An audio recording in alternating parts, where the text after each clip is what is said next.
और इस खबर पर चर्चा करने के लिए हमारे साथ जुड़ रहे हैं निपुण आलमबायन, विदेशी मामलों के जानकार हैं। निपुण जी, बहुत बहुत स्वागत है आपका हमारे इस कार्यक्रम में। सबसे पहला सवाल जो आपके सामने हम रखना चाहेंगे वो यही कि जस्टिन ट्रूडो को क्यों पद छोड़ना पड़ा, क्या इसके कारण है, हमारे दर्शकों को बताइए।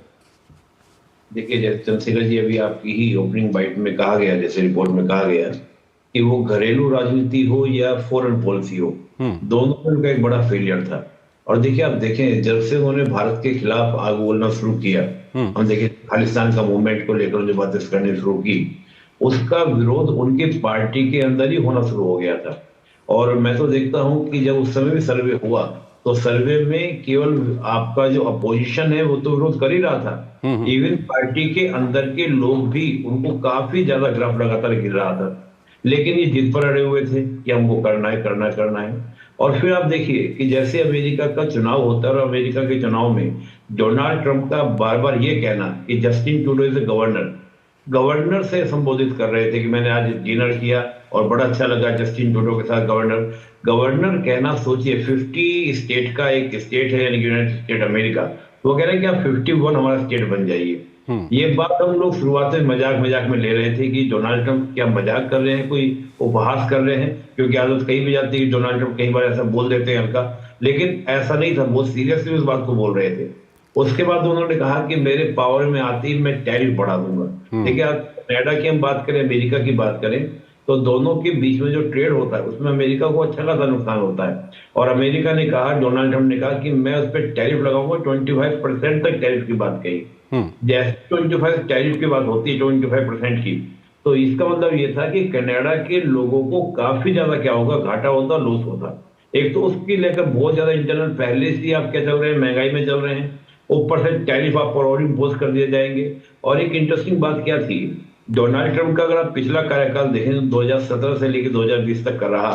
उस कार्यकाल में उनको बार बार ये कहना था कि मैं चाहता हूं कि जो नाटो के कंट्री हैं, नाटो के कंट्री सारा डिफेंस का जो बजट है या पूरी सुरक्षा का जिम्मा सिर्फ अमेरिका पर न थोपे, हर कंट्री अपना क्या करे, अपना जो खर्च है डिफेंस में वो बढ़ाए। लेकिन कनाडा क्या था कि लगातार बढ़ा ही नहीं रहा था कई सालों से, और डोनाल्ड ट्रंप बार बार इस बात को बोल रहे थे कि भाई हम क्यों जिम्मेदारी ले नाटो की सुरक्षा की, नाटो की सुरक्षा सब देश को संभालनी चाहिए। अब होता है कि कनाडा जो है वो काफी कम एक्सपेंसिव पर करता था डिफेंस के ऊपर। इसका कारण क्या था कि कनाडा के लोगों को अदर सेक्टर में, हेल्थ हो, एजुकेशन हो, सब में अच्छा खासा पैसा मिलता था, लोग एंजॉय करते थे। अब यहाँ पर ये देखा जा रहा था कि जैसे ट्रंप आएंगे तो ट्रंप आते ही वो फिर वही नाटो की बात करेंगे और कनाडा को अपना बजट बढ़ाना पड़ेगा डिफेंस में। इसका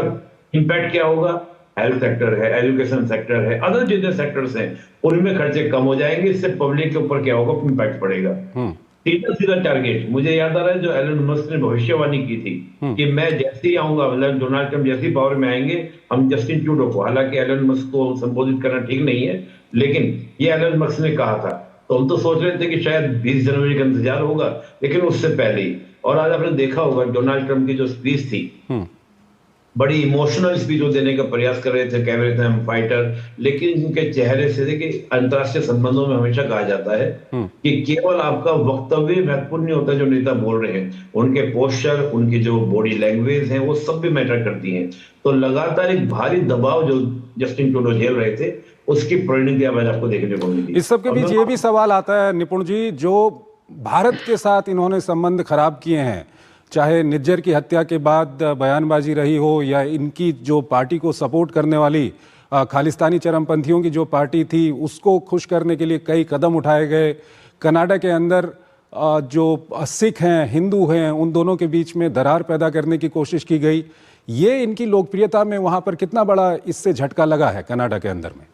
बहुत बड़ा डेंट लगा है। देखिए, आप समझिएगा कि सिख कम्युनिटी में चुनिंदा मुट्ठी भर लोग हैं जो इस प्रकार के खालिस्तान मूवमेंट को वहां पे चलाते हैं, और जो खालिस्तान मूवमेंट चलाने वाले भी हैं वो एक कॉमन पर्सन नहीं, वो है आपके ड्रग्स माफिया, उस तरह के गैंग वॉर में उलझे हुए लोग। अब उन लोगों की जो इमेज है वहां की सिख कम्युनिटी में भी अच्छी नहीं है, और वहां की जो सिख कम्युनिटी और हिंदू कम्युनिटी वो मिलकर समरसता के साथ रहना पसंद करते हैं। जो पीस लिविंग बिजनेसमैन या प्रोफेशनल काम करने वाले लोग हैं वो इन चीजों हरकतों से नफरत करते हैं कि भाई इस प्रकार की इमेज डैमेज करना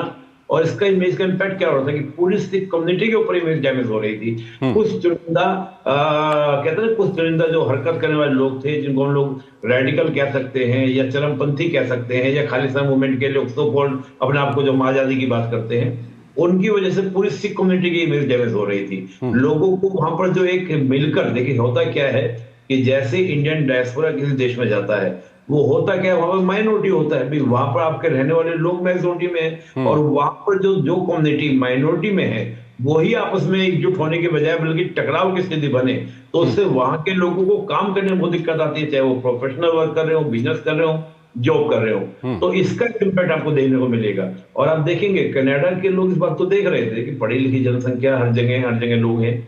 वो देखिए जस्टिन ट्रूडो केवल और केवल अपने पॉलिटिकल इंटरेस्ट में एक महत्वपूर्ण जो स्ट्रेटेजिक अलाई है पूरे वर्ल्ड में, आज देखें इंडिया को इग्नोर करना किसी के मुद्दे की बात नहीं है, और जानबूझकर वो उसका क्या करें, भारत के संबंधों को क्या करें, डिस्ट्रॉय कर रहे हैं। आप देखिए पूरा कालखंड देखिए, कनाडा से हमारा कोई कॉन्फ्लिक्ट तो है नहीं, ना तो हमारा कोई किस तरह का भी बॉर्डर, आपका लगता है कि बॉर्डर डिस्प्यूट हो सकता है जैसे पाकिस्तान चीन के साथ हो सकता है, ऐसा कोई बॉर्डर डिस्प्यूट नहीं। हम अंतिम सवाल आपके सामने रखना चाहेंगे, अब नया नेता कौन होगा, इसको लेकर के दो भारतीय मूल के नेताओं का भी वहां पर नाम आ रहा है, अनीता आनंद का, जॉर्ज चहल का, क्या कुछ आपको लगता है अगले नेता को लेकर के? देखिए अभी अगर हम इस बात को देखें, हो सकता है कि अगर वहां पर ये हो कि जो लिबरल पार्टी है कि वो भारत का संबंध अच्छा रखना चाहती है, तो हो सकते हैं भारतीय मूल को लेके चले। लेकिन मैं अभी ट्रेंड देख रहा हूँ, आपने देखा होगा अमेरिका में भी, जैसे डोनाल्ड ट्रंप ने 2-3 हम देखें तो विवेक रामास्वामी की हम बात करते हैं, या हम अगर आपका काश पटेल की बात करते हैं, जिस प्रकार से उनकी नियुक्ति हुई, आपका तुलसी गायकवाड़ की नियुक्ति हुई, इन नियुक्तियों के बाद अमेरिका में एक रेसिज्म आपको देखने को मिल रहा होगा। और देखिए जो रेसिज्म है आपको ये कनाडा के अंदर भी है, ऐसा नहीं कि कनाडा में नहीं है, लेकिन ऐसा कुछ हो सकता है कि जैसा ब्रिटेन में करने का प्रयास किया गया था कि ऋषि सुनाक को बनाकर कि भारत के साथ में ट्रेड हो जाएगा, फ्री ट्रेड एग्रीमेंट हो जाएगा, ऐसा अगर प्रयास लिबरल पार्टी सोच रही होगी, या जो हमारे रिश्ते डैमेज हुए हैं उनको बेटर करने का जो प्रयास होगा, उसमें देखा जा सकता है कि भारतीय मूल के जो उम्मीदवार हैं उनको एक अच्छा स्थान मिल जाए। लेकिन मुझे पॉसिबिलिटीज कम लगती है, क्योंकि कनाडा में थोड़ा रेसिज्म है इस चीज को लेकर।